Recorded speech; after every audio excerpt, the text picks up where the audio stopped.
Welcome to day 2 of our Time Slips Virtual Creative Care Institute. I come to you right now from Milwaukee, where if it were winter, I could look right through the trees and kind of squint a little bit and see Lake Michigan. But we're in the thick of summer, so we can all just imagine it. All my Milwaukee peeps that I see in the chat, we can imagine Lake Michigan and the breeze. I acknowledge that in Milwaukee, we are on the traditional lands of the Potawatomi, the Ho-Chunk, and Menominee homeland, along the southwest shores of Michigami, North America's largest system of freshwater lakes, where 3 rivers, the Milwaukee, Menominee, and Kinnickinnic, meet, and the people of Wisconsin's sovereign Anishinaabe, Ho-Chunk, Menominee, Oneida, and Mohican nations. There's a lot of history. I hope, and present moment, and storytelling. I hope you all left yesterday's session as inspired as I was. And for those of you joining us for the first time today, we recorded day 1 and we'll share it with all participants, hopefully very soon. Today, we're going to get into the hands-on aspect of the work of creative engagement. While COVID-19 has created barriers to the power and that feeling of physical presence, it has also inspired some enormous creativity to overcome those barriers. Today, we're joined by artists working in creative engagement with elders who are going to share with us some of the low-tech and high-tech ways in which they've connected with their communities in a time of physical distancing. We'll learn to bring play and joy to video calls, ways of connecting by phone, using smart tech, and intergenerational creativity.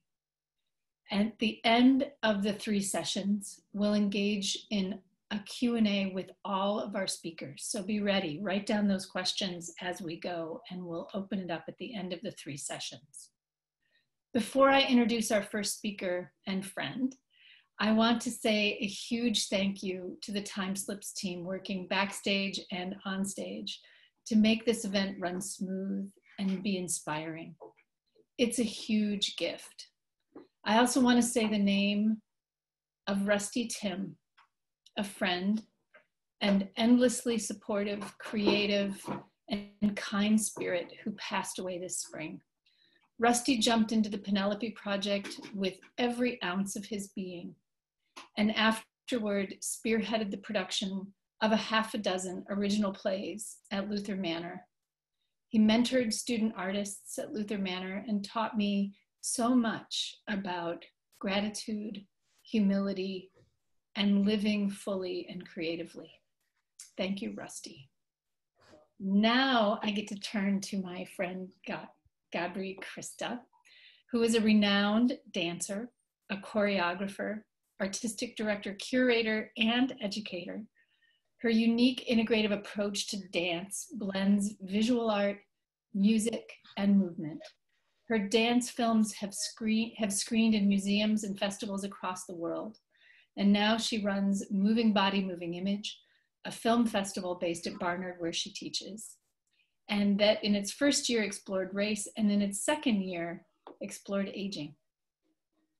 Christa's personal experience with her mother's dementia led her to apply for and be recognized as an Atlantic Fellow for Equity in Brain Health for the Global Brain Health Institute, an international and cross-disciplinary program developing leaders to transform the way we understand and care for brain health across the world. Magdalena is an intimate multimedia solo work and by Christa about her mother's experience. Utilizing storytelling, visuals, and dance, the artist reveals a deeply personal account of experiencing mother's dementia and an effort to piece together her past, marked by struggles with war, interracial marriage, and unconventional motherhood. Always stretching personally and artistically, I can't wait to see what Gabri does next and all that she can bring to the field of aging and dementia and to us today. Gabri.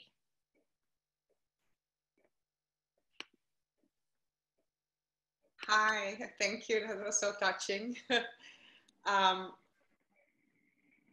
That's not my picture, but it's interesting. So thank you all for being here today. I come to you and thank you for doing that. I come to you today from New York, and this is the land of the Lenape people.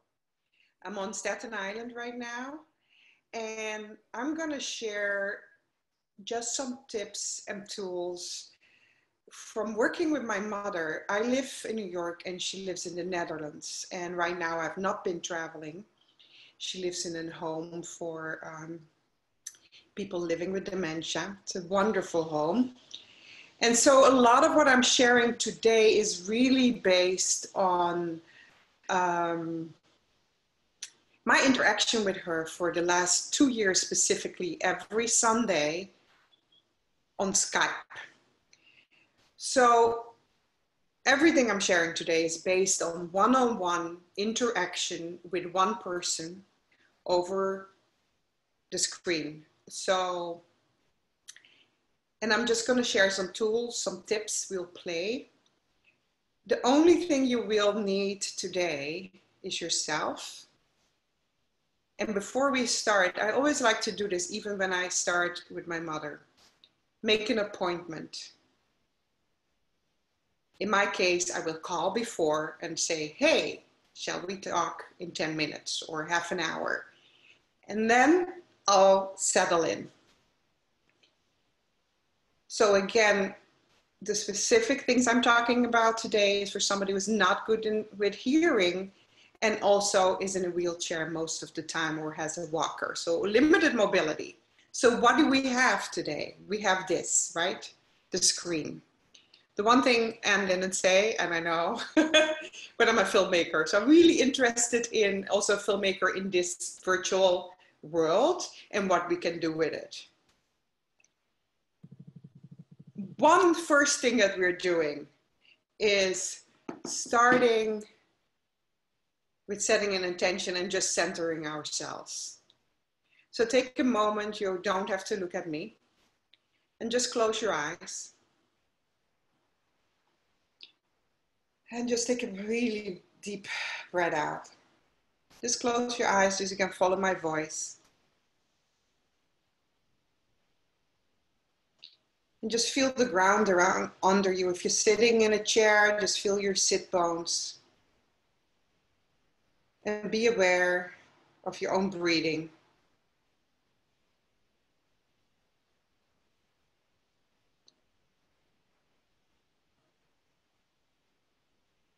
Just take your head to the side.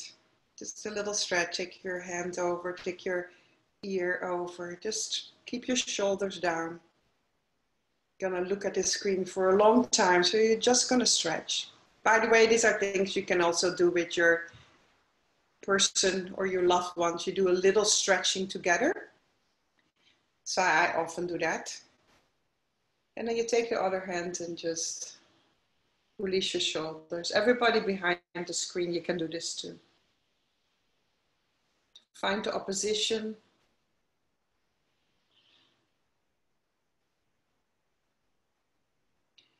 Bring your head and then take both hands behind your head and then keep the shoulder. Just stretch your neck forward, let your elbows come in. And then really round your back. I don't really see it, but just do a little sitting cat and cow. And opening up all the way up. And back, starting from your center.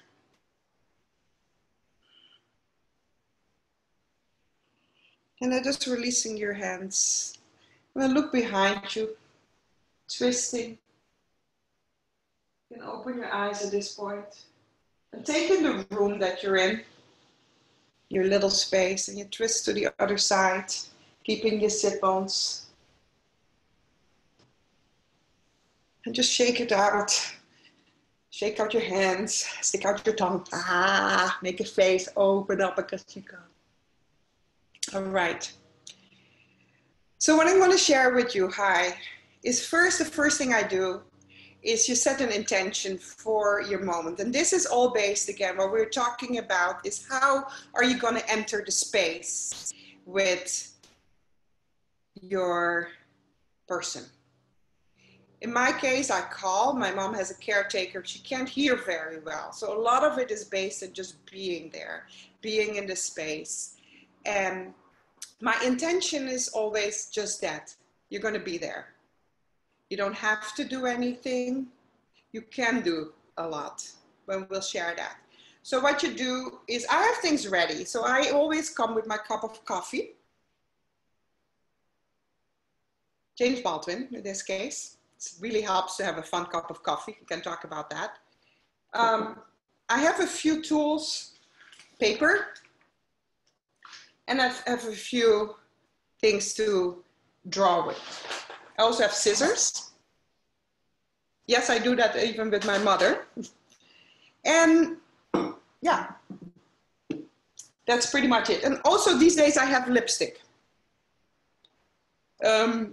Because my mother right now, who's never been in her whole life, is a total tomboy, is really interested in lipstick. Okay. And then you get there. And really getting there is you're going to enter the space and allow yourself to enter the space. So this is this space. It feels weird. So what I'm going to suggest is before you start working with the computer or your camera is to walk around the space and see where you are going to be most comfortable. Ask it from the person you're going to call, whether they are alone or not, to experiment. Your first setup, you can experiment together. Where are they sitting well? Where can you see them well? Where can you sit where you're not going to be interrupted, right? And then before you start, set your intention. I have two intentions. I call it POV, very much like the, how do you say that, for as a filmmaker, your point of view. So my intention for today is just to share what I know with you, and hopefully that will be helpful. My intention with my mother, and sometimes I talk to the other people in her home, is actually to just be there. And my intention is always to make her laugh. That's just it. I'm just going to try to crack her up at one point, right? So when you enter, it's like you say, hi, this is what I do. And we're going to talk a lot about how you can use the camera today and how you can shift your position. I also recommend that you can walk around and see what you can do with the camera itself if you feel comfortable to change that around. But if not, then just keep this as your stage, if you will. My mom comes on, your person comes on. In this case, it depends what situation you have, I'll kiss her. This breaks the ice. She starts laughing. Then take the time to just see what's happening with the person. Is she in the mood to talk? Remember, you don't have to do anything. You're going to just be.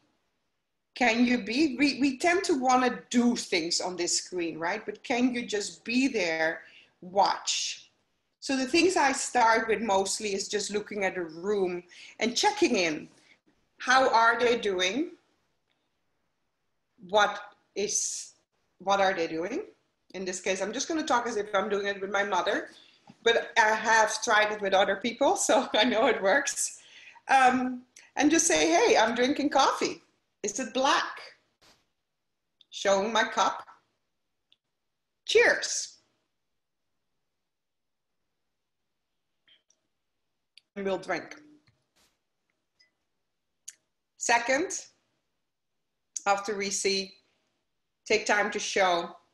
What happens at this point is that I start to work with the camera. This is my making her laugh. She wants to see how I'm looking. So I said, oh, this is my hair. There's always a comment about my hair. Oh, is your hair this long? Is your hair up? We'll look at hair. Sometimes we both comb the hair. So these are really little simple things, but just do something together. This is the doing part. Again, this might not work. My mother might be coloring. She's really into coloring. So she'll just be coloring and I'll just be there and I'll color too. So at that point, I'll color. Or at that point, we'll just look at each other in the screen and have our coffee.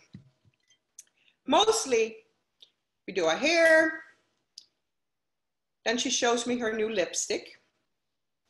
She's 84. She's never had lipstick, so we'll put on lipstick. Really in.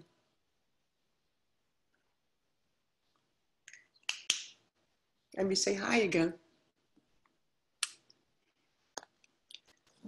And that's the transition to talking a little about this screen and not being worried about it. Because what we do often is that we sit and we just talk because that's what we think we have to do.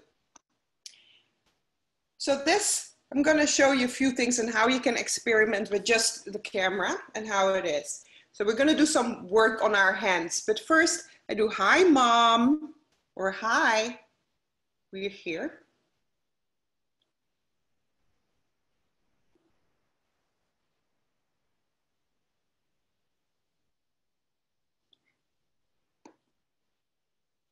In my case, she always repeats what I do. She thinks it's so funny every time. She'll do the same thing. And then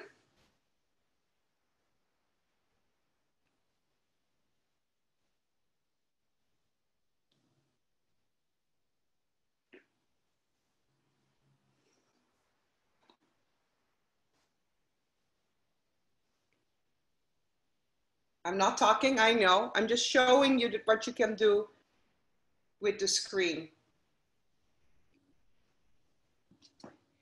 Often I make sound effects. Oh no, I'm falling! Ah!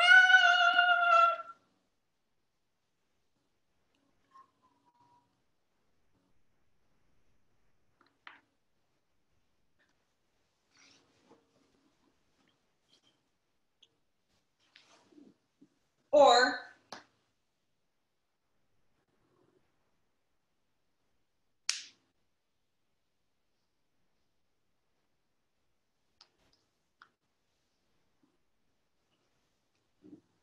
this is simple using body parts. Again, keep in mind, I'm working with somebody who can't hear very well. So I'm doing visual games unless there is a translator next to her.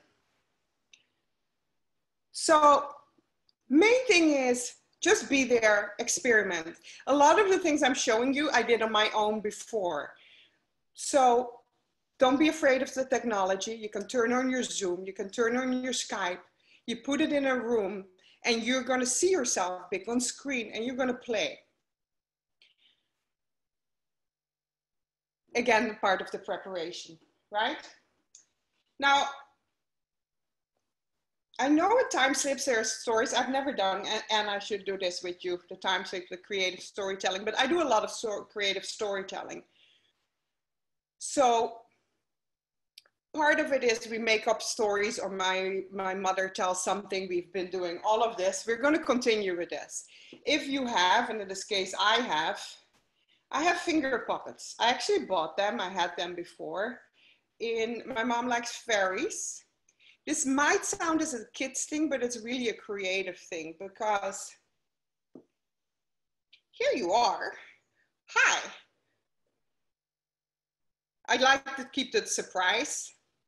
And what happens is that she wants to often really do the same thing. We bought some puppets together. These are finger puppets, but they're small. But what you can see is that already in the screen, it becomes bigger, right? And the relationship is also different. The relationship to me, if I want to keep my face in it. But you can start playing with not keeping your face in here at all. So sometimes we sing songs together, right? So go back for these. These things are actually really simple, but we've also made them together. So I'm just showing the ones that I have. I have really big ones, but we've also been constructing them. And this as a story works really well and set it up. It's like, hi, how are you doing today? Now my mom is white and I'm not, as you can see. So I have often a blonde one and a brown one. She always comments on race. Now she is, her memory is going, she can't get over the fact that I'm brown and not as blonde as she is. So we have one representation. She has another one at home and she will have a whole story. We'll make up stories and we do a play with the puppets that we have. These ones that I have are really simple. I have a lot, and I have to say I have a lot of fun. Again, remember, I want to just communicate and we'll just make up things. Hi, how are you? Oh, did you meet my friend today? Flamingo. Give names. And then we continue. I have a lot of fun ones. But mostly I just have two that represent her and me. That's mostly what is fun. If she is not in the mood to talk.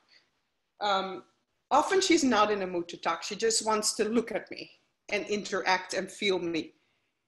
What's amazing is that the idea of hugging and kissing, she's really into doing that and being there. So part of it is like really being close with your face and with your hands.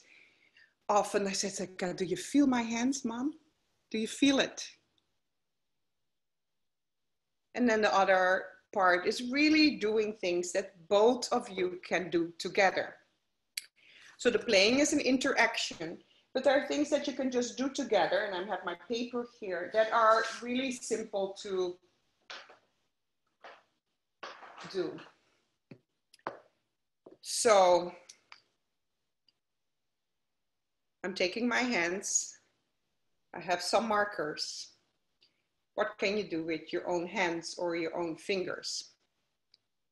If you don't have finger puppets, oh, it stopped writing right now. I checked it before. All right, let's see this one.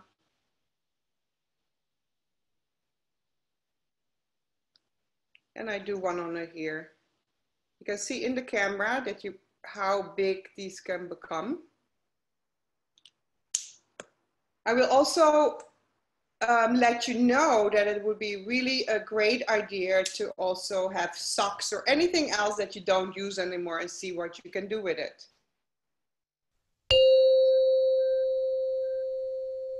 And you have this.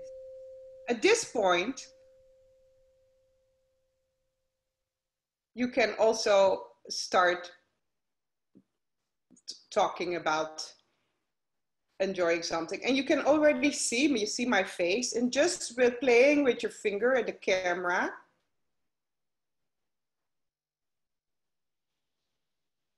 you get, hi.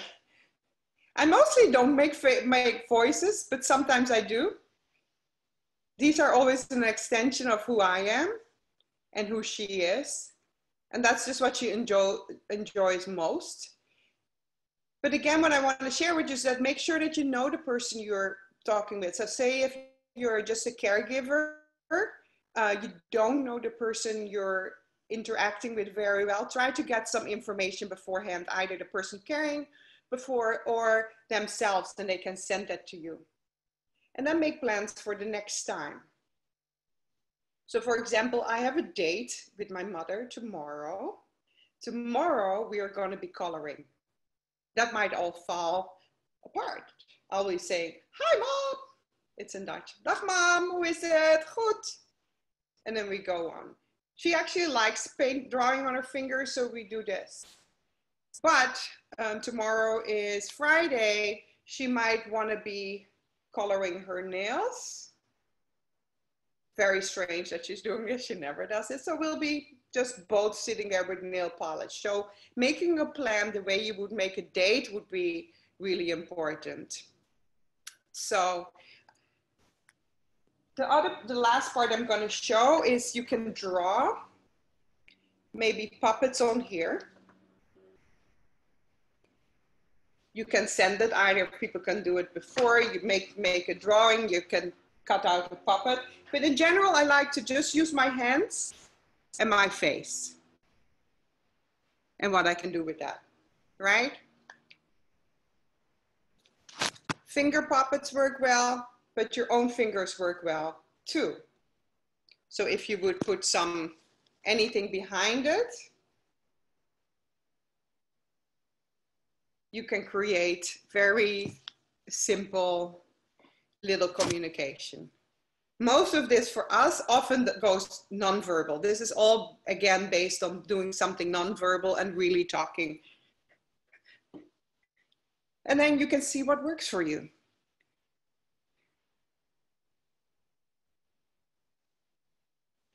We have developed characters that we've done really as a puppet show idea. But we've done them with the fingers too. And then we build on them. Now the memory is not there. So often she doesn't even know that I just talked to her. But once I pick it up and she still keeps her little, whatever she made last time or drew, we can continue with wherever we stayed off. And actually a lot is there and we'll just go on this whole journey.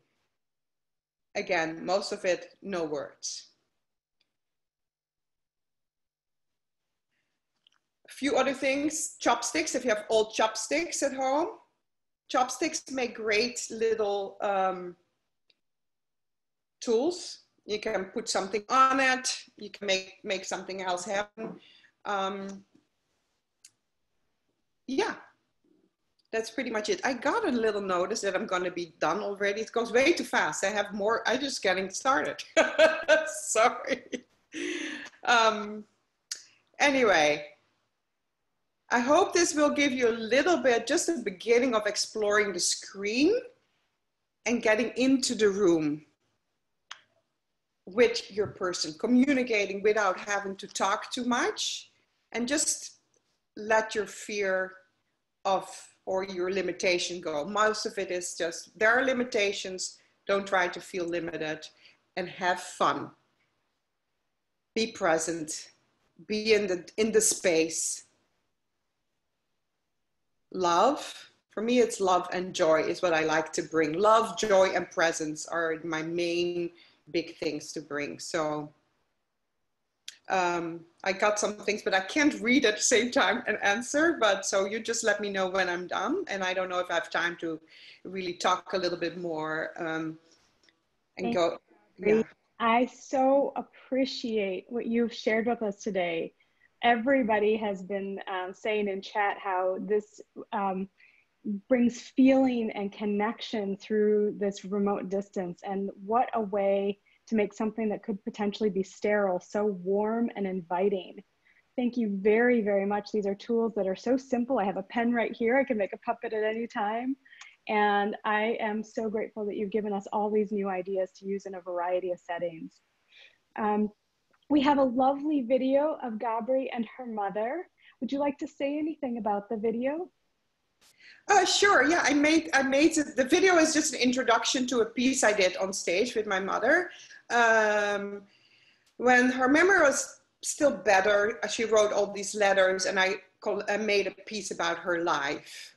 You'll see my mom, you see myself in the video. Today I'm incredibly emotional. I had a big dream about her, and she's not doing too great, and I don't dare to fly for 8 hours back and forth. So that's just something I'm doing with today. So thank you for having me and sharing the connection I get with her. She does really feel me and looks forward to it. I want to say how important the screen is and how important it is to just, you know, just want to reach through it.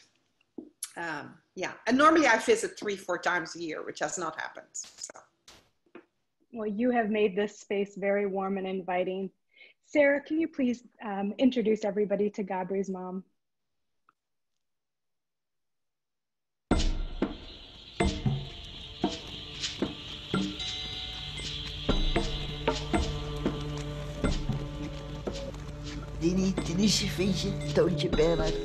This is my mom, Josefina Magdalena Aleida.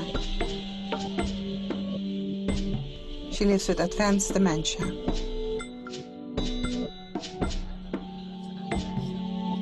And I am telling her story. Had ze dus Jawel. De aardappelen had ze eigenlijk klaarstaan ze is aan het snoepen van de aardappelen. Dat vond ze niet leuk, dat hoorde ik niet.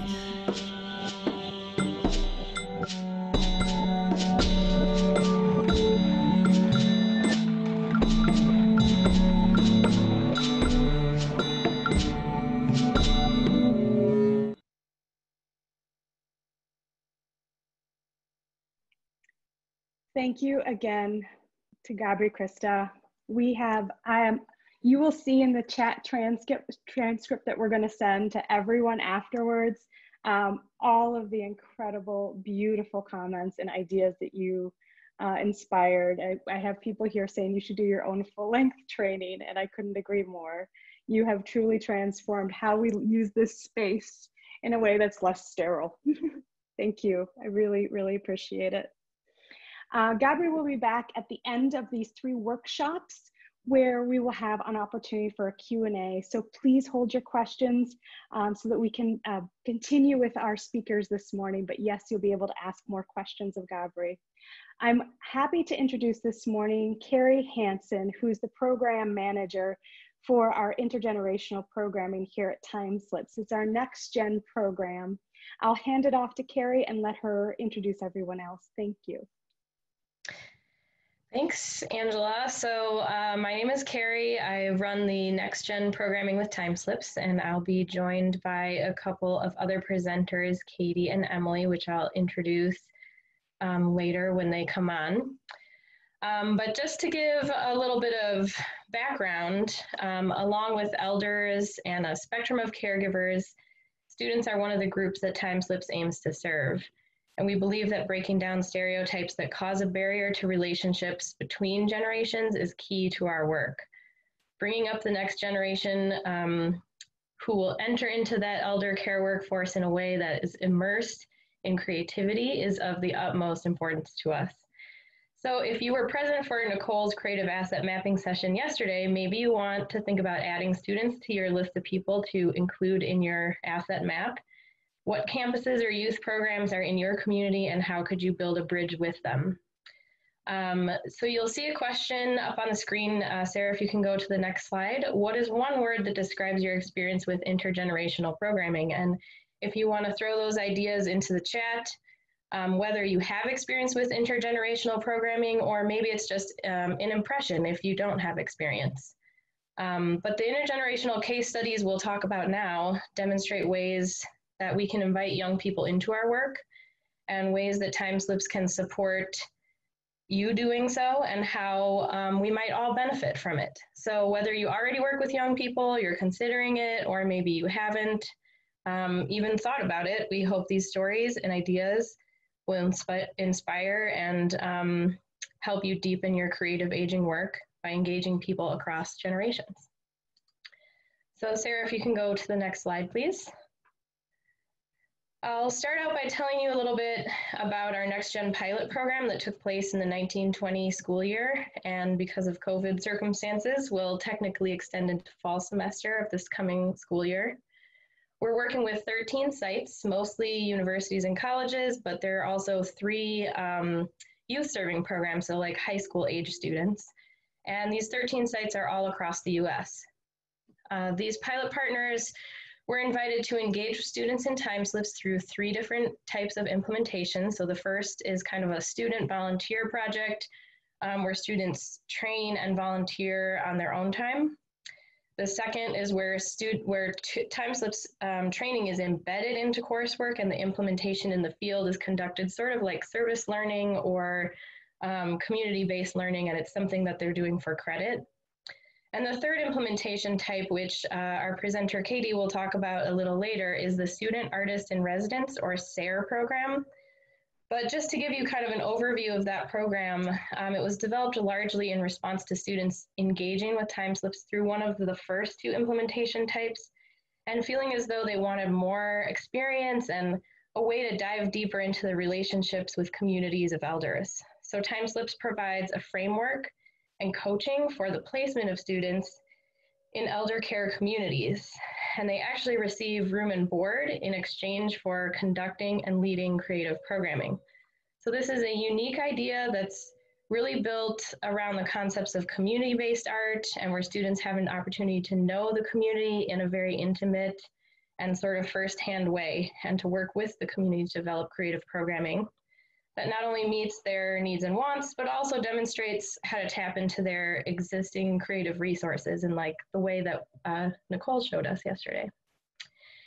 In these 3 implementation types, the goals for the Next Gen pilot are to reduce stigma, and this includes stereotypes young people hold about elders and aging and memory loss, but also those that elders hold about young people, to increase student interest in the field and to build opportunities that serve sort of a spectrum of first-time experiences all the way to in-depth experiences, and generally just expand intergenerational programming and unlock ideas for what this can look like from all the perspectives of student, teacher or mentor, and even the aging services partner. Next slide, Sarah. And as you can imagine, the best laid plans for the 1920 school year quickly went to the wayside when COVID hit. Our elder care communities closed, schools and students began switching to 100% virtual.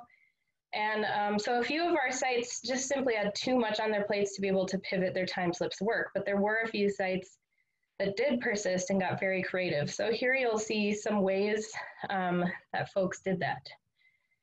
In many cases, there was an expanded use of our online training. So in that shift to virtual learning, that kind of fell in line very easily.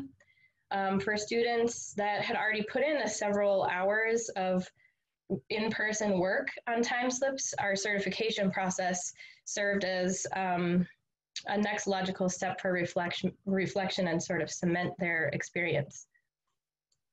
We have some technical issues with our slide here.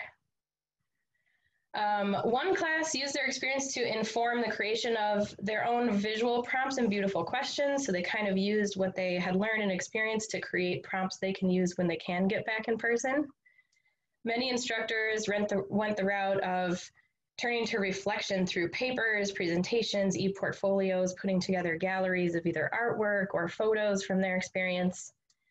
Emily from George Mason will give us a little in-depth case study on some students who did use Zoom to facilitate time slip storytelling sessions and how they set that up.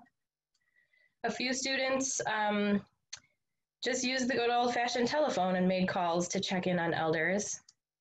And a couple of the pilot partners had students who created video content and shared those with the aging services partners so they could show them to residents. In fact, one used video to recreate the stories that they had told when they were in person.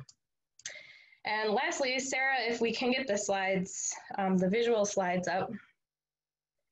We had one group of, it was a youth serving program here in Milwaukee, artworks that created small pieces of art on postcards and then added a beautiful question to the postcard. There we go. And they sent these out as sort of just prompts or things to think about, ways to connect. And if you can go back, Sarah, to the first one. So the first one says, things can be so different and so beautiful. What is something beautiful you see right now? So these open-ended questions. And for those joining with audio only, the image is a collage of a flamingo, doll heads, a scene from Beauty and the Beast, and some patterns in the background. Next slide, Sarah. Says, these monsters are holding hands. What is friendship? And the image shows abstract figures that the young person describes as 3 monsters holding hands. Next slide. In this image, there's a young child that's all bundled up and wearing goggles in the snow. A penguin is standing on her outstretched arm, and it says, this reminds me of cold winters. When it's cold, what do you do to keep warm?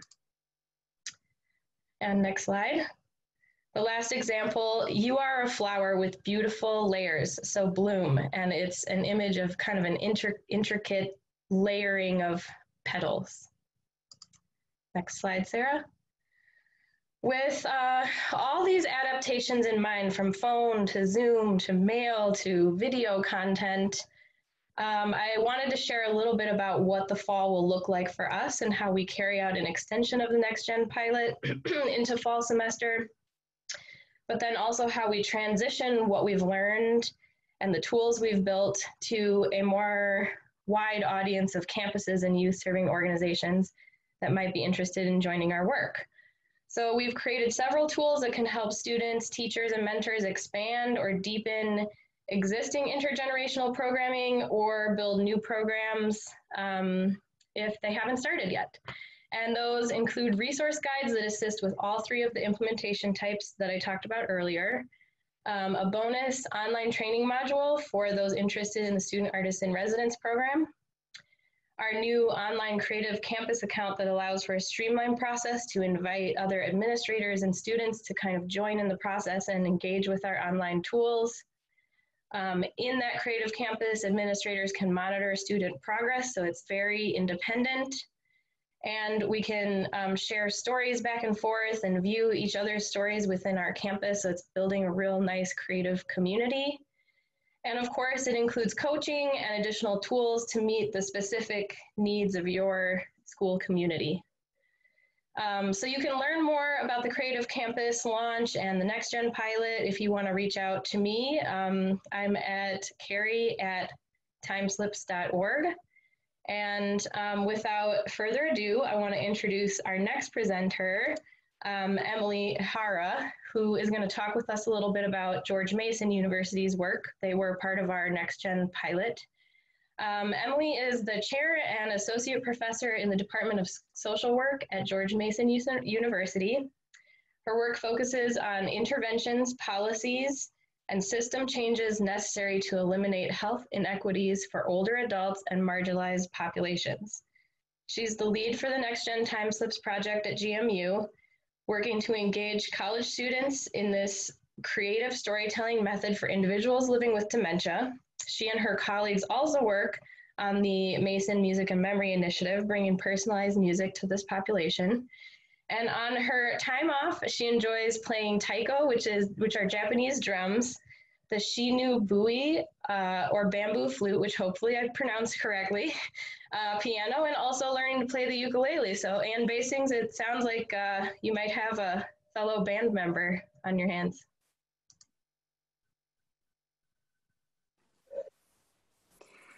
Thank you, Kari. And you did well. It's Shinobue, but very close. And thank you to all of you for all of the positive and creative energy, both yesterday and this morning. It's so energizing. So again, my name is Emily, and I'm coming to you from Northern Virginia, and we sit on the land of the Manahoac people. And I certainly appreciate all of the participation from around the world, because I think this sharing of creativity is so important. So when we were selected to be part of the Next Gen pilot, we were so excited, and our gerontology team includes Kathy Tompkins and Megumi Inoue, and the three of us worked together on the Mason Music and Memory project and on Time Slips, and we're really trying to find different ways to bring gerontology to life, really, for our students. In social work, a lot of times, many of my students will say that they are really wanting to work with children or families, and sometimes they'll even admit that they're a little uneasy about working with older adults. And so I think that Time Slips is really a perfect way to involve and engage young people. Some of the core values of Time Slips, such as saying yes and asking beautiful questions, giving proof of listening, and opening ourselves to wonder, are really, really in alignment with some of our core social work values. And these types of techniques allow students to learn to interact with those living with dementia in a way that really values their personhood and their humanness. Can we go to the first slide, please? So in our Next Gen program, we leveraged our Social Work Integrative Research Lab, which is sort of a nested vertical mentoring model that is comprised of faculty, graduate students, and undergraduate students. So I was fortunate to have my undergraduate research assistant from 2019 become my graduate research assistant. And Kendall she'll continue to be my graduate research assistant. And her passion is working with older adults. She's very creative. She makes beautiful cakes. She was on my creative asset map yesterday as the person who makes the most beautiful desserts.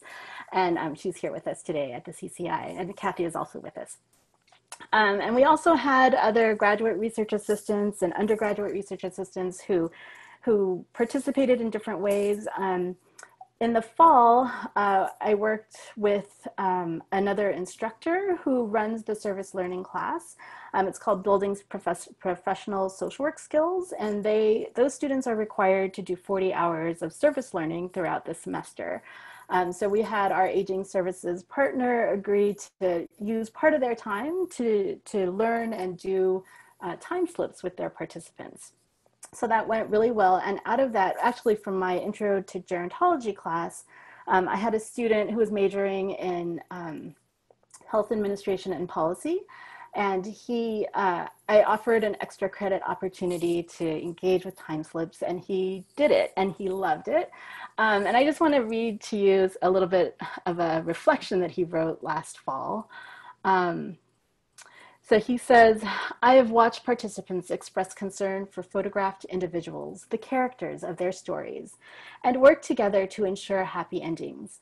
Sometimes there can be a conflict between the creative visions of some participants as they disagree over the intentions or demeanor of characters. I have witnessed individuals tell heartwarming stories of children recovering lost stuffed animals from the dump, insisting on an outcome of reassuring comfort. Some bold participants steer the plot of stories toward drama or mystery and prefer to leave stories with uncertain conclusions, sometimes to the seeming demise of characters. Stories are often rich with humor. My favorite experience has probably been watching a participant crack himself up with the silly details he contributed to one lighthearted story. His joyful laughter as he tried to tell us his thoughts reminded me of the boy-like antics you might find at a middle school slumber party. And then in the spring, we had started with that same course that has the service learning component, the Building Professional Social Work Skills. And we also recruited from a graduate level course, an MSW course called Clinical Practice with Older Adults. And those students were all sort of in the process of working to get trained and get ready. Some people had started some sessions. Can we go to the next slide, please? This is a picture of one of our graduate students, Rhea. So Rhea, Eric, Kendall, remember those names, they're very important. So Rhea, this is at the end of the fall semester. She was doing a read back at Insight Memory Care Center. So this was sort of our celebration at the end of the year where we were reading all the different stories that people had created together. And she had done a lot of theater in her undergraduate education. So she loved doing time slips and she loved doing the readings after that. Next slide, please. So yes, and then March happened, COVID hit. And so as I said, we had just finished training the students from the different classes. We were just beginning some time slip sessions and the classes went online. A lot of our field sites went to remote learning. There was, the world became upside down. So we sort of took a little while. I think everyone was sort of in the same boat, like things just sort of stopped, right? But in early April, we connected with our friends at Insight Memory Care Center, and they are an adult day center that focuses on people living with dementia. So they provide an important service to families and those individuals. So without their services, families were at home with their loved ones, and Insight had started doing some virtual sessions. And so when we heard about this, we started asking whether we could, do a time slip session as part of their virtual programming. So they agreed to give us a 30-minute time slot on Friday afternoons. And so By this point, we only asked our experienced facilitators, and that would be Eric, Rhea, and Kendall. They are all familiar faces to the Insight participants, and so that was truly a plus. And before we started doing it, before our first session, we brainstormed a lot. Our whole team, the 3 faculty, these 3 students, we brainstormed about the best way to take our storytelling sessions online. And we tried to think about how we could recreate the sort of the whiteboard or the big post-it notes that we used to write the story down in the in-person sessions, and how we could engage each of the participants.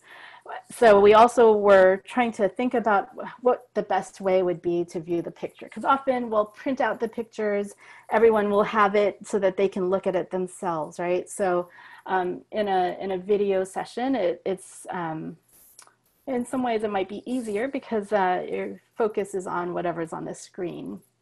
But we did try to keep the basic structure of a typical time slip session. We made sure that we were greeting each person, starting with a beautiful question or a read back of a story from a previous session to get them in the mood, and then trying to just really create a welcoming environment, even in this online space. Next slide, please. So after every session, we learned more and more, and we knew we couldn't ask the participants to mute or unmute themselves. Zoom can be tricky for different folks if they've never used it.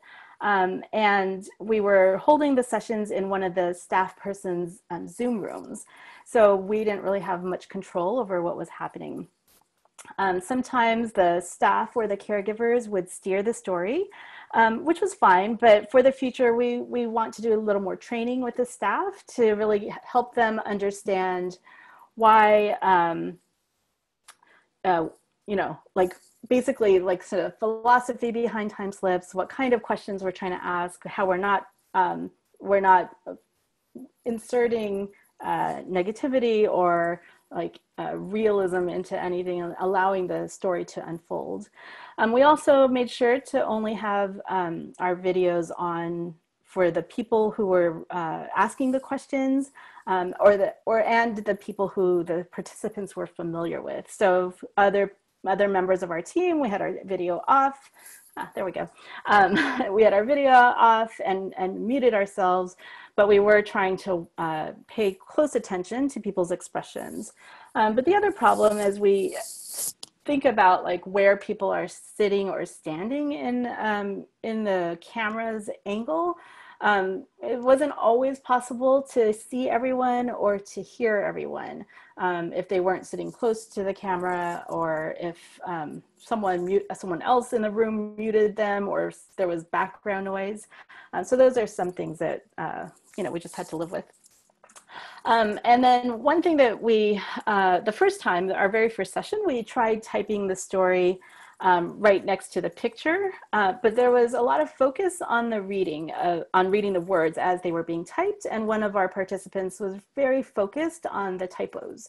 So he would get slightly agitated, and instead of focusing on the questions and the imagination, I mean, I think we all have experienced when you close your eyes and you listen to someone's voice and they ask you a question, your imagination is allowed to be more expansive, right? So therefore, we prepared for each session by creating 2 documents. One had the picture alone. It was the same document essentially. And if we could go to the next slide. This is a screenshot of what it looks like when we're sharing it. So this is, we did it as a Google Doc, but we basically set up in landscape mode a Google Doc with 3 columns of text, and we set the margins to the to the extent possible so that there wasn't that much white space on the top and the sides. Tried to set the text font to size 14, thinking that would be big enough for folks to read.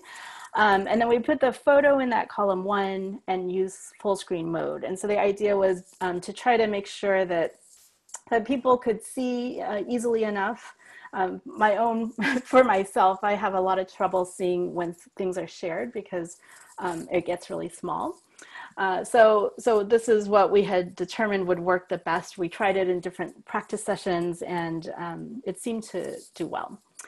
So, and we wouldn't, so in another document, I said we've created 2 documents, right? So this is what was being shared. And in the duplicate document, the person was writing the story. So then at the end of the session, we would share the actual story. So here's our story. I'm unsure about the time, but I'm gonna read this really quickly. So this is one of our stories. It's called Dog to Dog by C, J, E, and J, A. And it says, 2 dogs saying hi. Before they said hi to you, they were in the exercise chairs. Woof, woof. Sports highlights, join Zoom meeting. Guess the meeting's over. There's 2 dogs out there right now. There's 2 cars, dogs in both of them. The owners are talking. They seem to like each other. Holy moly, looks like, dun, dun, dun, dun. They could both drive the car. I don't think the dog's driving. The red light takes longer. They're enjoying the red light.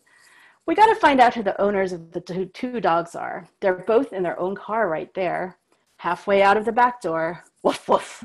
The dogs can talk to the dogs and the owners can stay in their cars. So what's fun about this is you see on that 4th line that says sports highlights, join Zoom meeting. So that was actually a participant who was reading his screen, but it got into the story. And it's one of those distractions that, you know, we can't really control. But it was, you can sort of hear the different voices also in the story.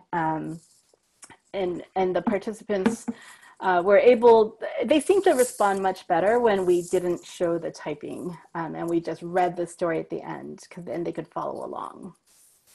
So the next slide shows about halfway in, we decided to add this mood check because we're just wanting to get a little bit of a general sense of how people were feeling about the session. So we would do this before the session or at the beginning of the session as part of the check-in. And then we would do it at the end of the session just to see if anything had changed for them. And it seems simple enough to do. But I think, so just as a recap, we did this about 6 times. So we had 6 sessions in April and May. And overall, I mean, we thought the pivot was fairly successful because the participants recognized and had previous relationships with Kendall, Eric, and Rhea, right? They were familiar faces. I think for any future ones that we do, we're going to really I think using some of what we just learned, right, will be really important because it's very helpful to engage people and get to know them. And if it has to be done on screen, those are great techniques to do so. And I think one of our most important takeaways was the value of flexibility and really trying to check in with participants, being able to adjust on the fly and really figure out what might work. And so as we're planning for the fall, we're really hoping to engage a lot more students, more aging partner sites. And I'm getting a ton of ideas from the CCI yesterday and today. I also, as Kari mentioned, I play taiko, which is Japanese drums, and we have a youth group. And sometimes I think, well, we could have a multi-generational, involvement, right? So I have college students as students, but I have access to younger students or younger people. And it'd be great to see, like we have that nested mentoring model in Swirl, which is undergraduate and graduate students. But then if we could even involve middle school or high school students in our kind of community, I think it'd be a great opportunity to expose lots of young people to working with people with dementia. So thank you. Thank you so much, Emily, for talking us through how that Zoom session worked with your students at GMU. And we look forward to seeing how things shape up for the fall too. So now we're going to hear from Katie Avila Loughmiller, who is an interdisciplinary social practice artist exploring her own cultural complexity and female identity, while also deeply involved in the work of strengthening and building community. Katie completed her Master of Fine Arts degree in the Public Practice program at Otis College of Art and Design. She's had several artist residencies around the country, and she is the co-founder of Luna, Latinas Unidas en las Artes, a Latinx artist collective, a founding member of Herd Space, a woman of color-led focused performance arts collective, and co-host of the comedic radio show We Heard We Were Funny, all based in Milwaukee. In addition to her art practice, Katie has a strong commitment to education and has taught in various educational settings, including her current role in the theater department at the University of Wisconsin-Milwaukee, where she was the professor for the Student Artist in Residence program this last school year. Okay, I guess I can't see myself, so that's probably fine. Anyways, we can go to the next slide and just dive right on in. But thank you, Kari, for reading my bio. That was really nice. So I obviously approach community, and art making in the community, sort of with this diagram that I came up with early in the year. And usually I put myself in the middle, but then I kind of came back to the SARE program, or the Student Artist in Residence program at UWM, just putting SAREs right there, because it's really the intersection of art, institution, and community. So, and when all of those things are really working well with each other, like the projects I think are really meaningful. And it's really important when and then when one of those kind of is off, or there isn't quite the relationship built, the project can suffer. So I just really like to start with this, and also really like to emphasize that with the students that are going into this, who potentially may have never done this work before, with this sort of model. So we can go to the next slide. So for the SARE program, our students were required to do 5 hours of engagement. And by engagement, we don't mean programming. So we specifically mean whether it's, having a conversation, having a meal. And I guess I don't believe I said this. The students actually live with our seniors, which is really amazing. Some of them do have, are actually don't live with them, but most of them do live on site. So they really become a part of the community. So that 5-hour engagement, I remember some of my students started playing dart ball with some of the seniors, just like getting to know their neighbor, start like going to their activities with and getting to know the activity directors as well. So again, like not just making sure that the relationships are being built with their neighbors and the residents, but also with the staff. And then I actually took this class over from Ann Basting when she was on sabbatical, and then when she was able to do the full academic year last school year, which was really great and also challenging as we entered into the COVID time.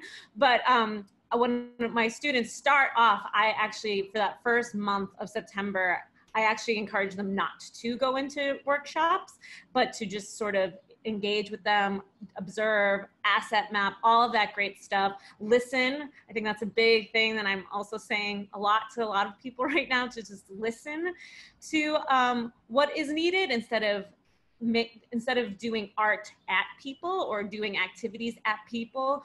Really listen to what is needed. So then once they kind of went on, they would do 2 workshops a month, and then our class would meet every other week as sort of just to problem solve or to vent frustrations or whatnot. This work, while it can be so meaningful and amazing, it also is hard. It's sometimes the sites aren't really prepared to have an artist on staff. Sometimes, especially the students, sometimes when they're new to this work, they aren't really great at creating boundaries. So there's just a lot to talk about every other week to figure out how to make it beneficial for everybody. And then they were also required to meet with their on-site mentor at least 3 times per semester. And again, that was really to develop that relationship and ensure that there was an ongoing communication, so that every part of that kind of model was happy, that the community was happy, the artist felt the student artist felt happy, and then the staff at the site felt happy as well. So we can go to the next slide. So yeah, so these are just examples of some of my students' work. And I actually really enjoyed what I could participate in yesterday's work, yesterday's discussions, but I really resonated with Vijay Gupta's just talking about scale and how you don't, I think, especially the students, they get excited for this program. It's the interview process. They want to do all these amazing, big, huge things. And I'm always telling them, like, why, asking them why, and like, can they scale back? And just something huge and crazy and complicated doesn't necessarily make it like better than something very simple. So I use these two projects as examples. So on the left, Angela Swan, who's actually a grad student, she just actually found this little area, as you can see in the photo on the left, and was like, this would be a great little art gallery. And she didn't do any, and the art gallery, I think, was only like, so this installation probably was only up for, it might have even been like a night or a day, or a week, but something short. But that impact of people engaging with this and thinking about, what do we wish, what do we want in our space, in our community, was really impactful. So it was just a simple idea, made something beautiful, very short period of time, but I think it really did the job of engagement well. And the second, on the right, the picture of those are actually little cards. And Danielle Holbach, who was at Loughmiller Manor, she actually just, she did a really great job of just listening and kind of talking with people and responding to what people wanted. And what she gathered from a group of people is that, you know, when new people move in, they don't get welcome cards. So they just started making welcome cards, and then from there they started making thank you cards to holiday cards, and then she started pushing them to just do collages and maybe getting creative, not necessarily making a card, but she sort of layered on top of that. But it was just that simple act of like, okay, yeah, we can make cards if like people don't feel like they get welcomed as much by the community right away. What a simple gesture, but again, the impact much greater. So next slide. So I'm actually going to show, I'll kind of prep these two videos. So obviously after or during COVID, things changed. All the big projects that my students had planned were kind of derailed. So they had to sort of act fast. And we were actually really lucky that, and I think these are two examples from Loughmiller Manor as well, but other folks in my class, I had 7 students, were able to do this as well, but to do videos and use the channels that some of the sites have channels themselves, and you can put videos directly into seniors' rooms, which was really awesome. So these are 2 of my students who decide that. One is Jessica Woolridge, who's a dancer. So of course, I actually really, you'll see, it will speak for itself. And then Andrew Gray, who did like a letter writing workshop. So I'll just have the 2 videos are about a minute each. So we can, just a clip of the beginning, but they're about 1 minute of like a 20 to 35 minute video, but we can play the first one. Hello, beautiful people. My name is Jessica J. Woolridge. Please enjoy dancing styles with me during this video. This is a follow-along video of some warm-ups created specifically for independent and assisted living residents. Please do all exercises at your own discretion and movement ability. I do not own any rights to the music being played. Remember, dance is for everyone. Move, dance, learn, and explore. I hope you all enjoy it.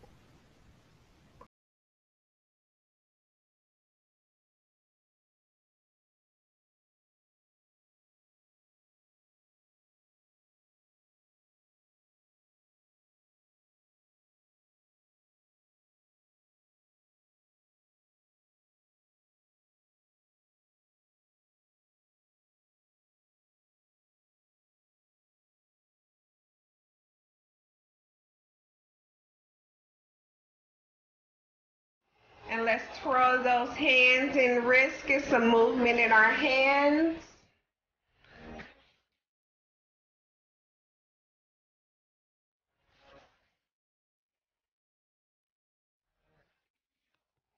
Thank you so much, everyone, for joining me. All right, and we can play the next one, and I'll just talk a little bit after that.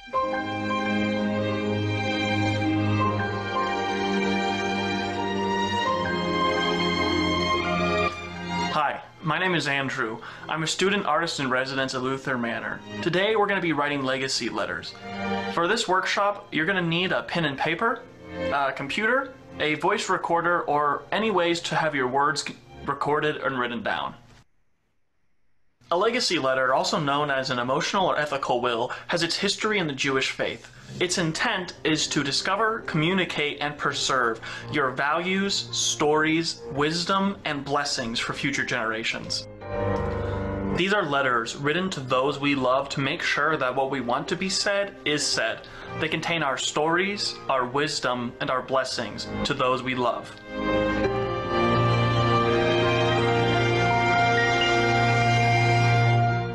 Now that we know what a legacy letter is, I'm going to take you through a little exercise to help generate the thoughts and feelings needed to write your letter. Awesome. And then, yeah, so that's just two of the examples that my students came up with to sort of give videos. And then anybody could just do those at any time, or they also worked with the staff for like scheduling, but those were really great ways to not have to do something live. And obviously you could also send those as files, so if internet might be an issue somewhere, that was a really great way to resolve that. Some of my other students did do letter writing. Some of them just did phone calls. And one of my students, she actually was able to create a whole play before COVID, and like had all these other ideas for projects after that play was complete. And afterwards, I remember she was only able to get in contact with, 5 of the had a very large network where she was at High Point here in Milwaukee. And I was just like, well, 5 conversations per week is a lot. That's amazing. And so again, just like thinking about scale and not having to do something grandiose doesn't mean it's bad. It just means that you're working with what you're in your time. And I also wanted to just read really quickly, just a reflection from Andrew, who we just saw doing the legacy letter, sort of his conclusion. He actually was a SARE for 2 years, so was able to create a lot of meaningful projects over the span of 2 years, and was in the same community, but which is just sort of a gift to be anywhere for 2 whole years. So I just wanted to read this quickly. In conclusion, over my 2 years as a student artist in residence, I have learned the importance of preserving our stories for the future while celebrating the abilities we have now. I believe pursuing these 2 objectives is not only beneficial for older adults, but that all of us will find happiness, peace, and love in the preservation and celebration of our lives. It is hard some days to look with hope and confidence on the months and years ahead, but by treasuring the precious instance of now and preparing for its loss, we can be more prepared, better equipped, and more determined to succeed in the future. And I just thought that was a really beautiful and eloquent phrasing by Andrew, particularly as we are just in a very hard and challenging climate. So thank you so much for listening. And I saw a little bit of comments, but I was trying not to be distracted, but thank you all for engaging. And I can't wait to go back and read everything that you've written.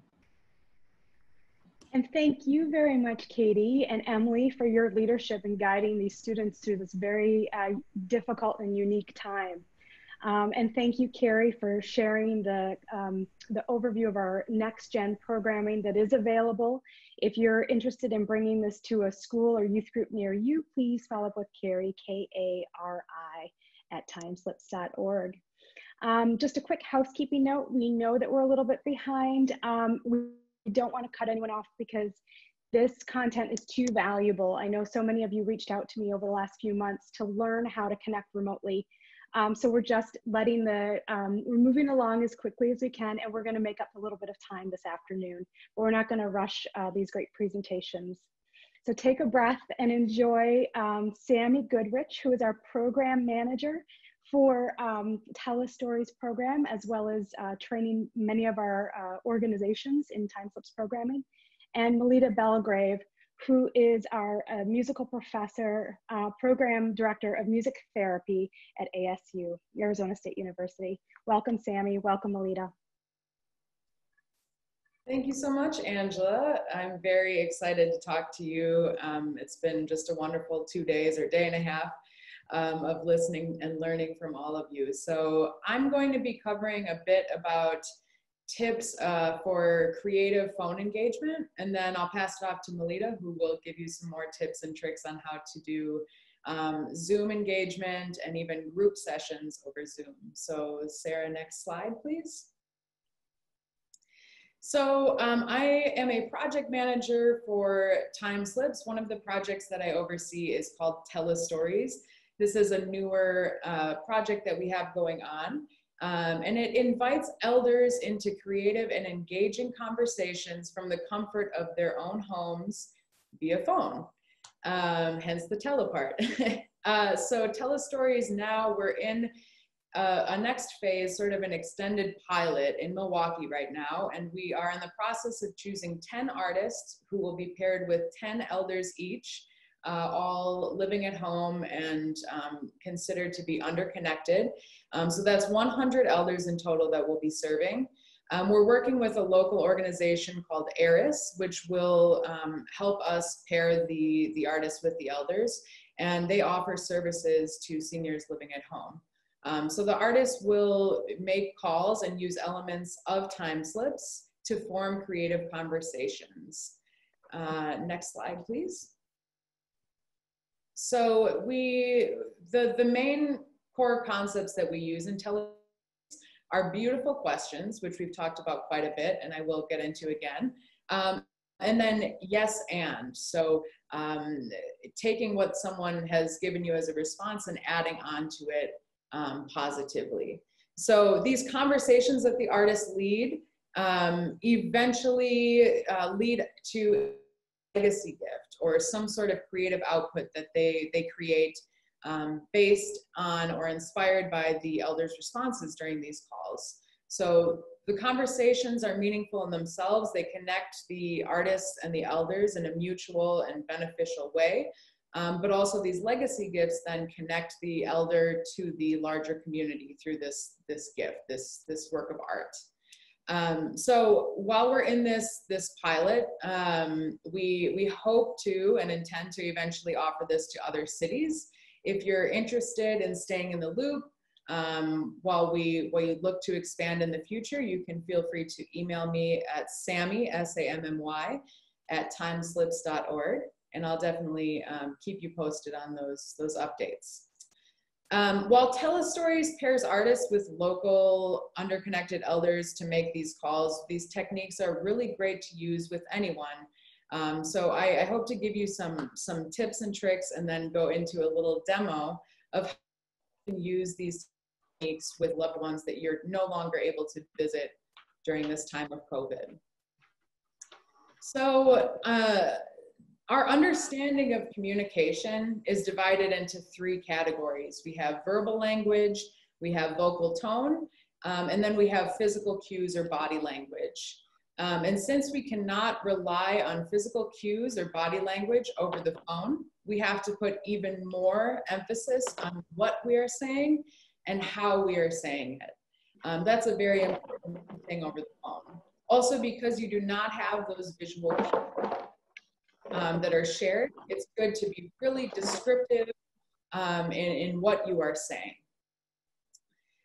Inviting someone into a creative conversation or asking them to be imaginative and live in that creative space can be intimidating to people. So be sure to allow time for each answer. And when working with people with memory loss, it's often recommended that you allow up to 60 seconds for a response, which can seem like a long time, but I encourage you to be comfortable in that silence because it's always worth the wait. And if you feel you need to, you can always repeat the question or maybe rephrase it in a way that might seem more accessible to that person, that caller. And remember that this is a really fun activity. It should never feel like a test. And try to relieve the person of any pressure by using positive reinforcements, using that yes and, building off of their responses, and reminding them that there are no wrong answers. Because that really is where it can seem like a test, especially to people with memory loss. So now's the fun part, more fun part. Sarah, could you go to the next slide? All of you should have your video off already, so I appreciate that. But Melita and I did find 2 secret volunteers during the last couple sessions. And the first volunteer, Julie, if you could unmute yourself right now. I'm going to kind of show you a little bit of a demo of how this might work or sound by phone. And Sarah, you can go to the next slide too. Julie, are you there? Yes, I am. Hi, Julie. Hello, Sammy. Yeah, how are you today? I am doing well. All right, I have to turn my video off just I'm trying to turn up my volume. All right. Here, Great. I'm going to put earplugs so I can hear you better. Okay, let me know when you have that. Okay. Great.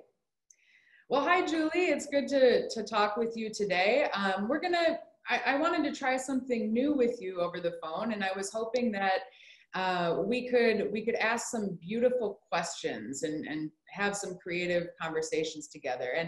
And a beautiful question, just so you know, is a question that cannot be answered with a yes or a no.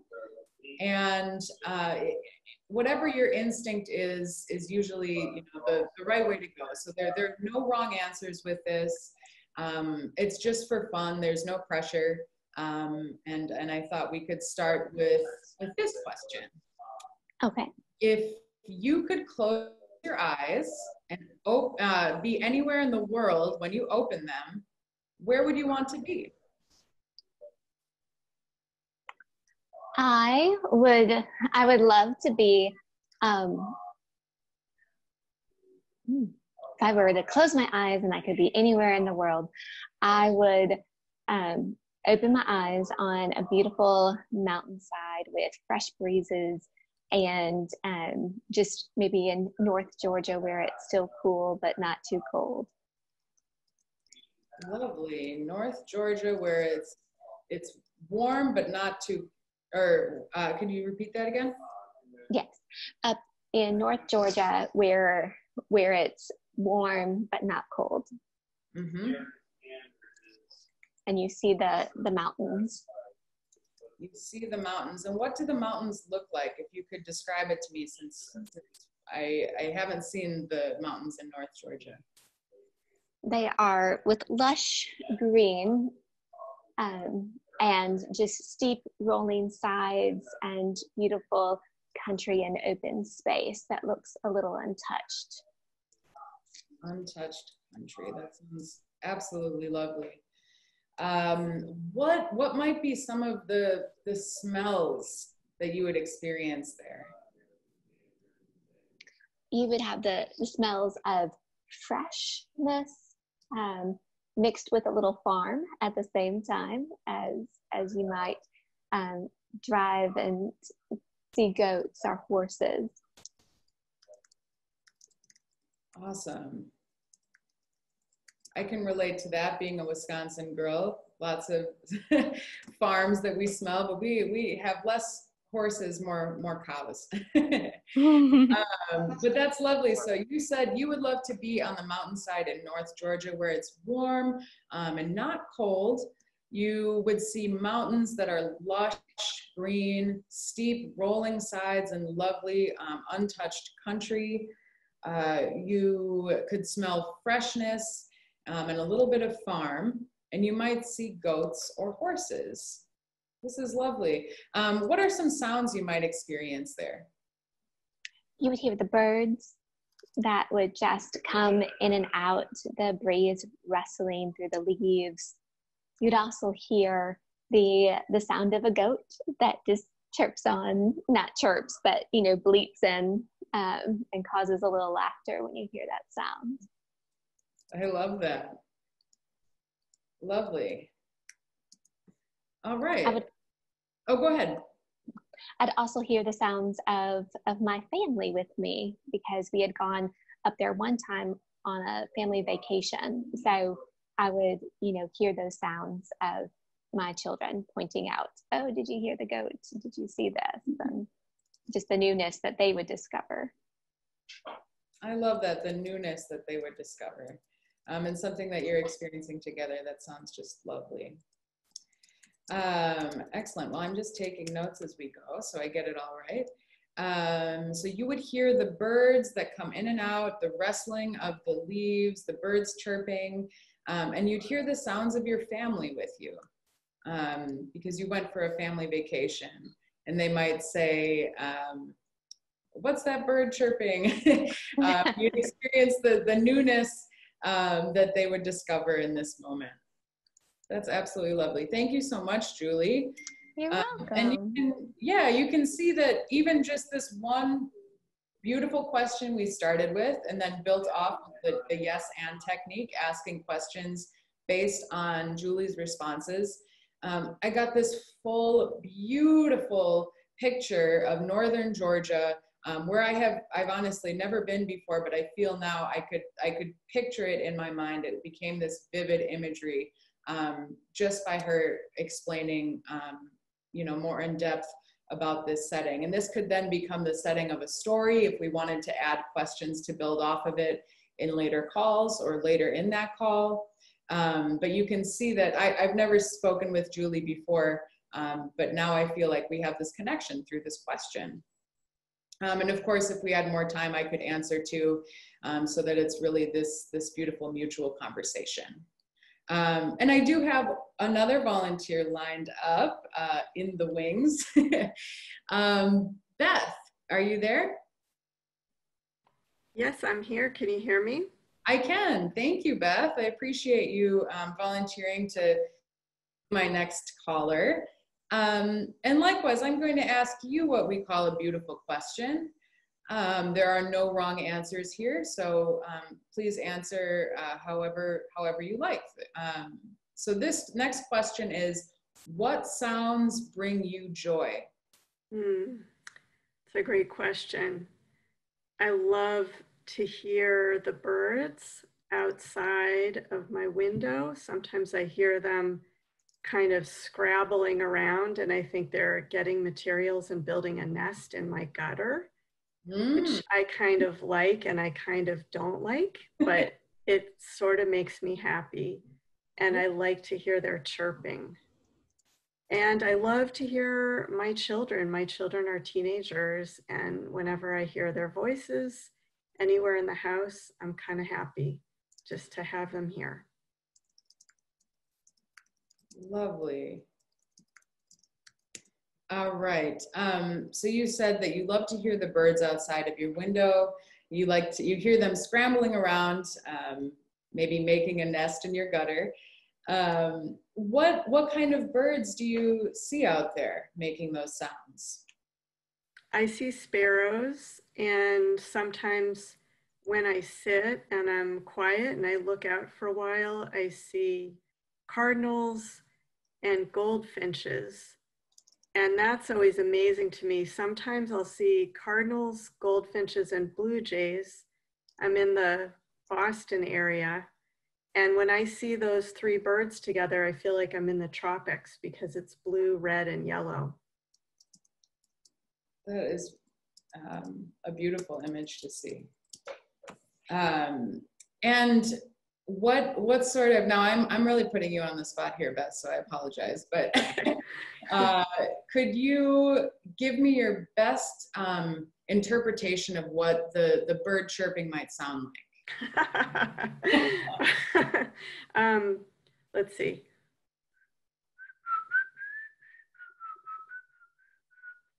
How's that? Yeah, that's great. How was that? That was perfect. I love that. Well, you see, it seems like you have a beautiful window to look out of and to listen from. I do, yeah. Well, thank you so much. Thank you. So, and I won't ask you what your children sound like, but I can imagine. So I really appreciate it. Thank you so much, Julie and Beth. Now we are going to, I can take any about this phone engagement during the Q&A, but I would love to pass this over to my colleague and friend Melita Belgrave, who is an associate professor and program director of music therapy at Arizona State University. Her research interests include intergenerational programming and wellness-based music therapy programming. Melita, are you here? I am, and I'm going to ask for permission to start my video if possible, as well as our two participants. I would love it if they could also have their videos on.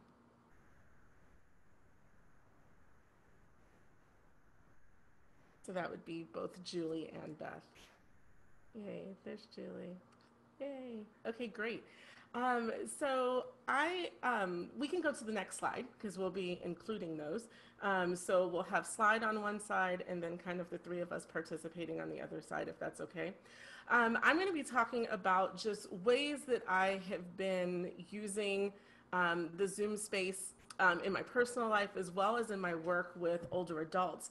And one of the things that's really neat, I'm just going to kind of wrap it up in kind of storytelling, right? So one of the things that I love about participating in leading virtual spaces is the time when I allow myself to participate in virtual spaces. And so one of the things that I got to do this spring and summer is Oprah Winfrey was doing a 4-week experience on your life forward and your vision. And it was things that she was doing on tour before the pandemic started. And then she went into this virtual space and did it for free for 4 weeks. And so each week I would watch as people would be online and hold up their Post-its from where they're from. And on the 3rd week, I got invited to be in the virtual audience. And so there were 250 people. I didn't know if I would actually get on, but I made my sign ahead of time and said that I was from Mesa, Arizona, learned how to draw some cacti. And in that 2-minute countdown, I was so excited when 1:09 came on and I was like, oh my gosh, I'm on the screen. And then 2 seconds later, you can see me waving. So there is this space of being seen when you write something, it's in your handwriting. And then also being able to just do it in the session. So I'm going to ask Julie to turn back on her video as well, because this is where we're going to spend a little bit of time. So go ahead and unmute yourself as well, Julie and Beth. I'd love for you to unmute yourself. A lot of times when I'm working with older adults and I'm singing, Zoom does not work great for me playing guitar and them singing. But I have these spaces where I'm like, you know what? I don't enjoy being in this artificial sound. I can't pretend that I'm not in my dining room right now any more than you can't pretend that you're in your home. So let's hear that cacophony of sound sometime. It's okay, right? Sometimes my dishwasher's going or my coffee pot's going on, but that's right? So Julie, I loved your responses to Sammy's questions. And my question for you is, if you could capture your North Georgia experience with one sound, if you would find a piece of paper or a Post-it to write it on, and you're going to write what that one sound is for me and then just hold it up in the webcam window so I can see it. Okay, let me get something, because my husband, the sounds that you all would hear is my husband was actually teaching through Zoom. So I had to come back to the bedroom and shut the door because I don't know that you want his teaching in your presentation. So let me get something to write with. Perfect, or not. And one of the things that I've learned on Zoom is to really just take my time. You can't plan for everything. Everything goes wrong. I often get kicked out of Zoom right on time for leading my own session, right? So I'm up, if I'm sharing a music therapy session with my students, they've led, I've got my guitar and I'm ready to go, and my Wi-Fi drops out, right? Or I live in Arizona, and so the sun picks very weird times to do really weird things through my dining room window. There was one day where my students couldn't see me and had to keep hopping around the table, and I was like, okay, this is ridiculous. Right? Okay, so Julie, we are ready for your notes. Okie dokie.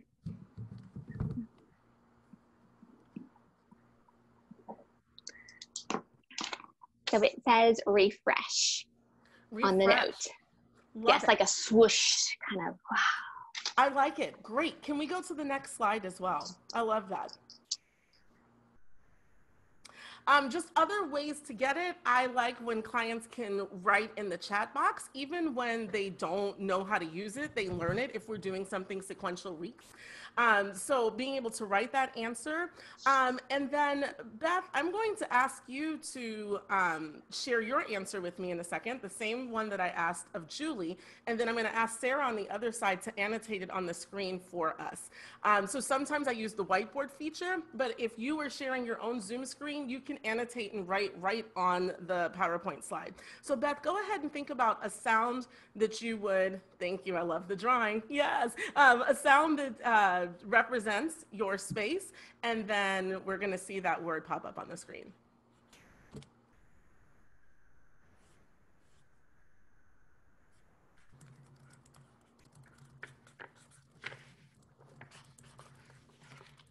So it has to be a bird going with the theme. So it's just tweet.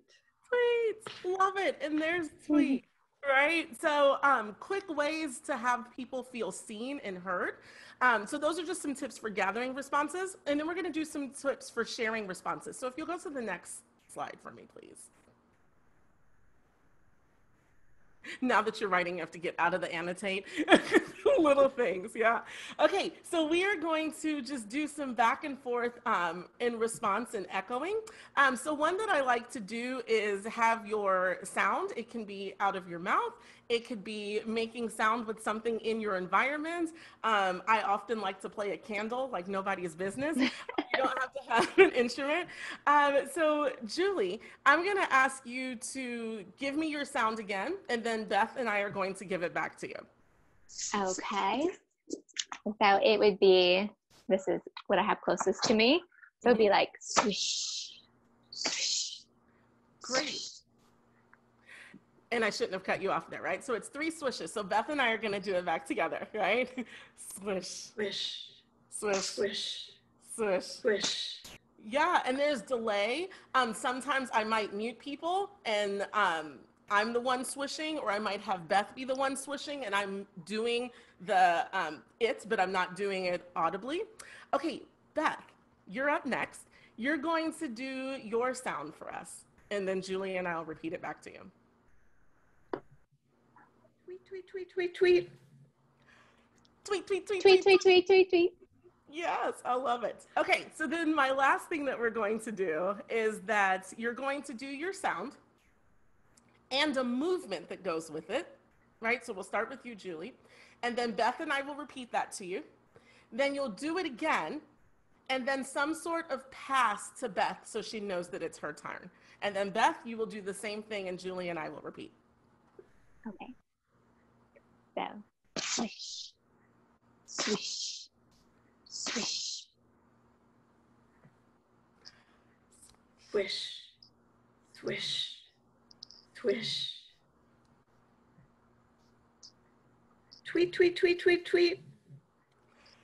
Tweet, tweet, tweet, tweet, tweet. Perfect. And one of the things that's great is when you have lots of people on the screen, they get to take time to figure out who they want to go to next. I've seen with clients being able to say, okay, I'm going to pass it to so-and-so, right? In a way that they weren't engaging with each other before. I had an intervention a couple weeks ago where we were doing music from the Caribbean, and specifically Jamaica. And we watched this video to a song, and then I asked everyone to unmute themselves. So people were outside, people were at their cabins, people were inside their apartments. And one of the things that came up on the screen when I asked everyone who had been to Jamaica was that I was the only one who had not been to Jamaica. Everyone on the screen had been to Jamaica before. And all these rich stories started to come out. I mean, they were painting these beautiful pictures, and it was for people with dementia, their caregivers, and both partners were talking. And then one shared that they were having their anniversary coming up. And so it's just this great space. So I think for me, 2 big takeaways from Zoom is everything will go wrong. Something will go wrong. You can't plan for it. Just go with it. Be flexible, especially in a group setting. And then the other is allow for the cacophony of sound, right? It doesn't have to be so sterile and silent. So thank you all. And thank you both to Julie and Beth and Suzanne. That was so much fun. Thank you. Thank you. Yeah. Thank you all very much. I don't know if you had any closing words, Sammy. Didn't want to talk over you if you did, but I would love to thank Melita and Sammy for their inspiring ways of connecting through sound. I know I learned a lot. I found that passing it back and forth was really inspiring. I invite you all now to start asking your questions in chat. We are going to bring back Melita and Sammy and Katie and Kari and Emily and Gabri. And we're going to have about 10 minutes for this Q&A. And if we don't get to all of your questions, we will certainly capture them and see if we can somehow respond in another way in the future.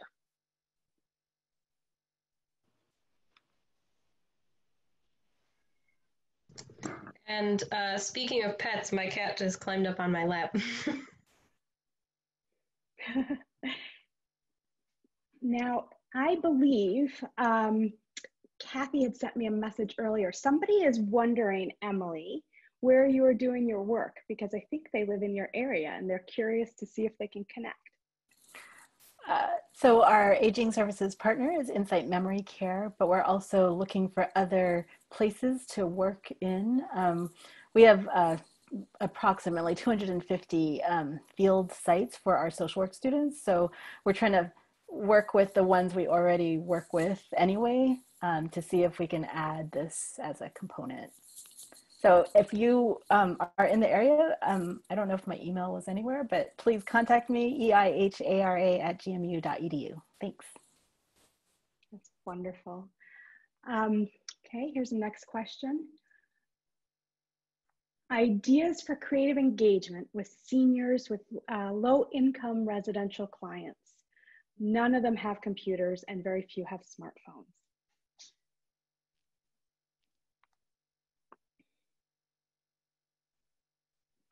I'll take this one.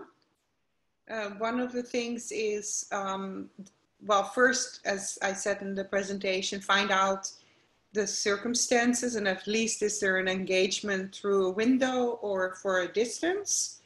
And singing is actually great. I'm not a singer, but one of those is through sounds, through a window. Finding songs to sing, or it depends also on the circumstances. So can you go into the building? If not, can you pass on a piece of paper with an idea?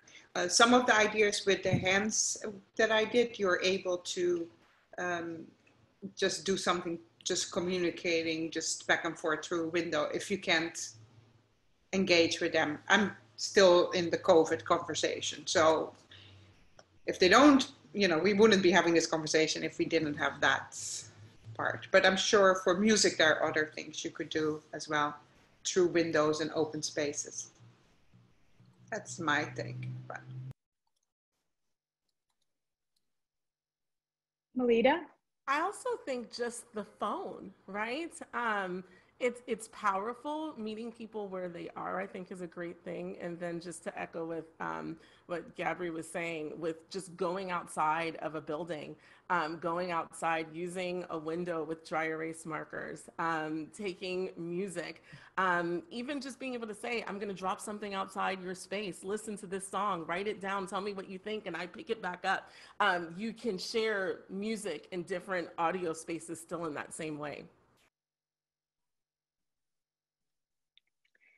Sammy, a question came in for you. Do you use visual art in your telestories? In the first pilot that I did, I had not. My background's in music theater. It was more focused on poetry, songwriting, storytelling. But certainly some of the artists we're hoping to work with are visual artists.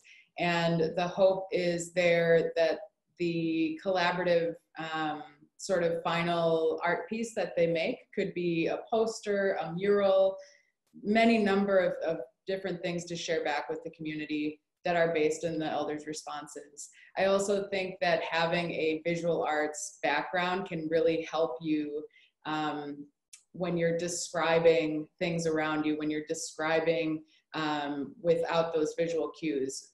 Artists are usually much better at speaking in a more eloquent way about visual cues. That makes sense. Also, I'm sorry I left there. I was just trying to reiterate Melita's point about Zoom problems happening. So there you go.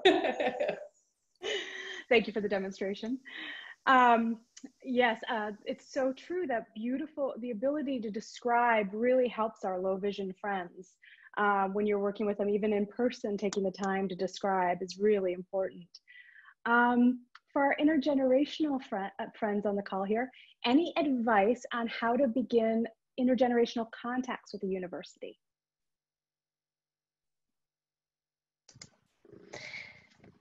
I can let Emily speak to this as well, and Katie, but for our next gen pilot sites, we had some sites that already had relationships and some sites that had to do a little creative asset mapping like Nicole's session yesterday, just kind of seeing what's in your area, looking into their programs. And I found that folks are really eager to get intergenerational programming going. So anytime you reach out, it might take a few tries to get to the right person, but there's almost always going to be somebody that has been thinking about it, but just looking for a place to send students. Gabri, a question came in for you. Someone's asking how long your sessions are with your mother. And I'll add another question that came in of what ideas do you have for games that we can play over video calls? Okay, so the sessions vary. The shortest would be maybe 10 minutes, but I tend to stay on for close to 45 minutes. And just being, one of the things that I said in the beginning is really important is your presence is important. So don't feel that you have to have a time limit. It depends if there has to be a person with your person, but I would say just as long, you have to just use your intuition even over screen. If it's time, it's time. Often, my mother, and I also do this with other people in her home, by the way, she will just say, okay, it was great to talk to you, I have to go. So I let her take the initiative. I don't take the initiative to hang up. The second question was other games. There are tons of games. There are games you can do that you both know, but there are also, I wouldn't rule out both playing a game, even if it's card game, or other games that you can do on your own and not necessarily with each other, if that makes sense. So don't be afraid. You don't have to make things happen. Don't be afraid to do maybe a puzzle on your own and the other person is doing a puzzle on their own, or things like that. Card games work well. I'm not a big, my games are more based on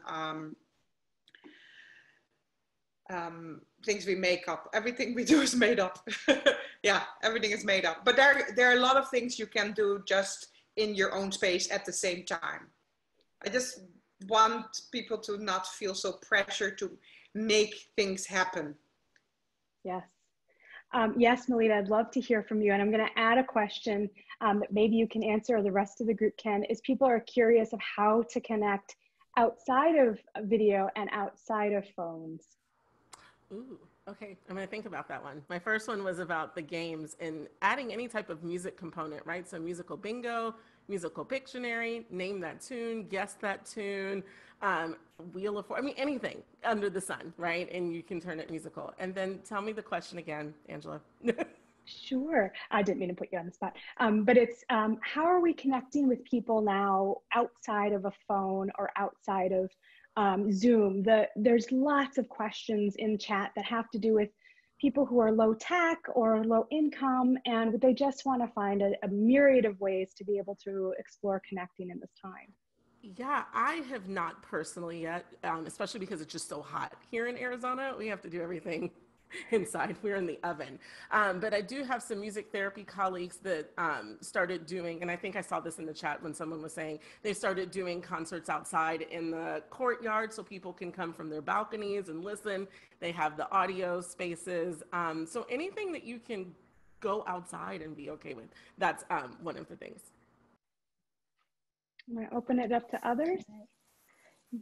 So we haven't tried this, but I do want to add it to our menu of options. This whole idea of adopting, sort of like connecting groups. I've seen it where, right, like a group of class of elementary school children or something will adopt a pen pal at an assisted living center or something, and then they exchange and then develop that relationship. I think it's really nice, but I'm sure there are lots of different ways pen pal programs could work in terms of writing letters to each other.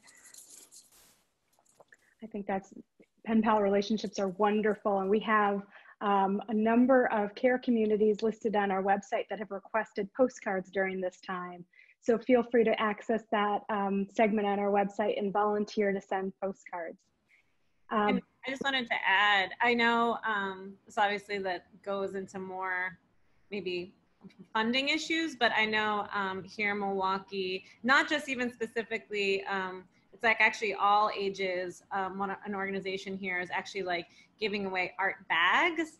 So, and then you can have instructions in there, but also I know they have like a video component too. So obviously that doesn't go to like if they're low tech, but I mean, just a bag of art supplies with like simple instructions can go a long way as well.